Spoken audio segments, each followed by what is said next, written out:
Everyone, welcome back to my channel. आप सभी कैसे हैं? मैं हूं न्यू टॉपिक के साथ। टॉपिक का नाम है मोनोपोलिस्टिक कंपटीशन और इनपरफेक्ट कॉम्पिटिशन्स।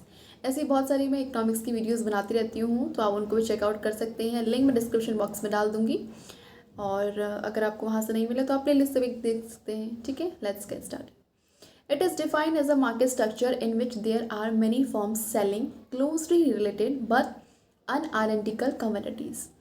ठीक है, ये एक ऐसा मार्केट स्ट्रक्चर है जहाँ पे बहुत सारी फर्म क्लोजली रिलेटेड कमोडिटीज़ को सेल करती है, लेकिन वो जो कमोडिटीज़ होती हैं वो अनआइडेंटिकल होनी चाहिए। फॉर एग्जांपल, जैसे कि सबसे बेस्ट एग्जांपल यहाँ पे अगर मोनोपोलिस्टिक कॉम्पिटिशन आपको दिख जाए, सबसे बेस्ट एग्जांपल आप मोबाइल फ़ोन्स का डाल सकते हैं। ठीक है, हर मोबाइल कुछ ना कुछ थोड़े ना थोड़े फीचर सबके मोबाइल में अलग होते हैं। जैसे रियलमी है, अगर मान लीजिए, या ओप्पो का फ़ोन है या और कोई फ़ोन है, तो उसके आप में देखेंगे फ़ोन थोड़ा बहुत सेम ही होता है, लेकिन सब अपने अपने मतलब इससे मतलब है कि अनआइडेंटिकल होना चाहिए, कि थोड़े बहुत में जो फीचर्स हैं वो अलग होने चाहिए।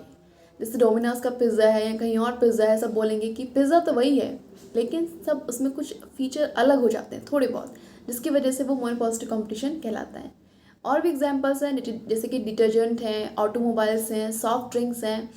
जो सॉफ्ट ड्रिंक्स सभी बेच रहे हैं, लेकिन कोई कोकोला के नाम से बेच रहा है, कोई किसी नाम से बेच रहा है, और उसमें थोड़ा बहुत टेस्ट का भी अंतर आ जाता है। ठीक है, जैसे कि टीवी सेट्स हैं, एलजी है, सैमसंग है, डिफरेंट। नेक्स्ट है monopolistic competition is the form of market in which there are large number of sellers. तो यहाँ पे लार्ज नंबर होते हैं of a particular product, but each seller sells somewhat differentiate product. यहाँ पे जो प्रोडक्ट होते हैं वो थोड़े बहुत डिफरेंशिएटेड होते हैं, अलग होते हैं। ठीक है, सेलर्स तो बहुत सारे हैं यहाँ पे, लेकिन सब सेलर्स यहाँ पे थोड़ा बहुत डिफरेंशिएट्स को प्रोडक्ट को बेचते हैं। चलिए, अब हम आ जाते हैं फीचर्स ऑफ मोनोपोलिस्टिक कॉम्पिटिशन्स। क्या क्या फीचर्स होते हैं मोनोपोलिस्टिक कॉम्पिटिशन के? पहला, large number of buyers and sellers और बायर दोनों ही बिल्कुल लार्ज नंबर पे हैं। ठीक है, in the monopolistic competition the number of seller is large but it is not usually large. मतलब लार्ज तो है, लेकिन वो परफेक्ट कॉम्पिटिशन जितने लार्ज नहीं है यहाँ पे। The firm under monopolistic competition can regionally assume that any action on it's part will effect the rival firm. मतलब कोई भी पर्टिकुलर फर्म अगर कोई एक्शन लेती है तो उसके राइवल फर्म को इफेक्ट कर सकती है। So insignificantly that it need not bother about the reaction of the rival firm. लेकिन जो भी रिएक्शन होगा उसका राइवल फर्म का, उससे कोई भी उन्हें फ़र्क नहीं पड़ता है। It can follow it's independent price policy. अपने खुद की इंडिपेंडेंट प्राइस पॉलिसी वो यहाँ पे फॉलो कर सकते हैं। ठीक है, नेक्स्ट है प्रोडक्ट डिफ्रेंसिएशन। अगर आपको इसकी क्वालिटी थोड़ी सा डिक्रीज देखनी होगी तो अपना रिजोल्यूशन इंक्रीज कर सकते हैं यूट्यूब का, सो दैट कि क्वालिटी इसकी तरह सही हो जाए। ठीक है, ओके। प्रोडक्ट डिफ्रेंसिएशन होता है, सबका अपना अपना प्रोडक्ट है, जैसे कि मैंने ऐसे थोड़ी देर पहले आपको बताया था। Product of the sellers are differentiated but are close substitute तो बिल्कुल क्लोज ही होंगे। जैसे फ़ोन है तो सबका फ़ोन ही ना, सब्स्टिट्यूट तो सेम है, बिल्कुल फ़ोन है, बस ब्रांड अलग अलग हैं। ठीक है, किसी ने कुछ फीचर्स दे दिए, किसी ने 10,000 के प्राइस में कैमरा 48 मेगापिक्सल दे दिया, किसी ने 15,000 में 48 नहीं दिया। ठीक है, तो ये सारे डिफ्रेंशिएशन होते हैं। Product differentiation can be real और आर्टिफिशियल। रियल भी हो सकता है और आर्टिफिशियल भी हो सकता है। Its effect is that seller can differentiate. Seller के ऊपर है कि वो कितना डिफ्रेंशिएट कर पा रहा है प्रोडक्ट्स को। This give the seller some degree of price making.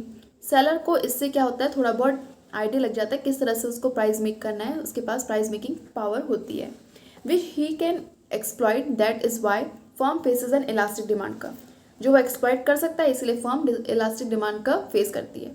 Third है फ्री एंट्री और एग्जिट ऑफ फर्म। एंट्री और एग्जिट ऑफ फर्म फ्री है।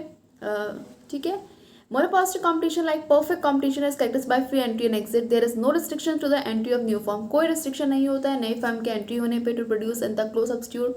Free entry would assure that there is no abnormal profit. कोई abnormal profit नहीं होता है। Similarly free exit would ensure that no firm incur losses in the long run. Free exit है इसलिए किसी को loss भी नहीं होता है। ठीक है, नाउ फोर्थ देख लेते हैं। फोर्थ है इम्परफेक्ट नॉलेज। इम्परफेक्ट नॉलेज में क्या हुआ, buyer and seller do not have perfect knowledge और complete knowledge of the market condition. दोनों कोई परफेक्ट नॉलेज नहीं होती है, नहीं कंप्लीट नॉलेज होती है। ठीक है, ओके। फिफ्थ है सेलिंग कॉस्ट। हाँ, इसमें सबसे इंपॉर्टेंट, मोनोपोलिस्टिक कंपटीशन में सबसे ज़्यादा इंपॉर्टेंट होता है एडवर्टीजमेंट। आपने देखा होगा मोबाइल के कितने सारे एडवर्टीजमेंट आते हैं, थोड़ी थोड़ी देर 5-5, 10-10 मिनट में एडवर्टीजमेंट आपको देखने को मिलेंगे। ठीक है, तो यही है सेलिंग कॉस्ट, क्योंकि हर कॉस्ट कुछ ना कुछ बताता है। डोमिनोज, अभी थोड़ी देर में डोमिनोज का पिज़्ज़ा दिखा दिया, अभी थोड़ा दूसरे ब्रांड का पिज़्ज़ा दिखा दिया कि आप हमारा लो हमारा लो। इसमें बहुत ज़्यादा कंपटीशन चलता है। A firm under monopolistic competition, ठीक है, इसमें मोनोपोलिस्टिक कंपटीशन में इनका selling cost to increase the demand for इस प्रोडक्ट। क्यों दिखाता है इसमें एडवर्टीजमेंट? ताकि उनकी जो डिमांड है उनके प्रोडक्ट्स की वो इंक्रीज हो।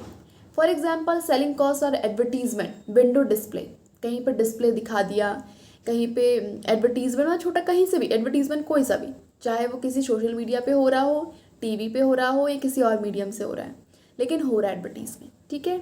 तो ये थे इसके 5 इंपॉर्टेंट फीचर्स मोनोपोलिस्टिक कंपटीशन के, और आज हमने पढ़ा मोनोपोलिस्टिक कंपटीशन क्या होता है।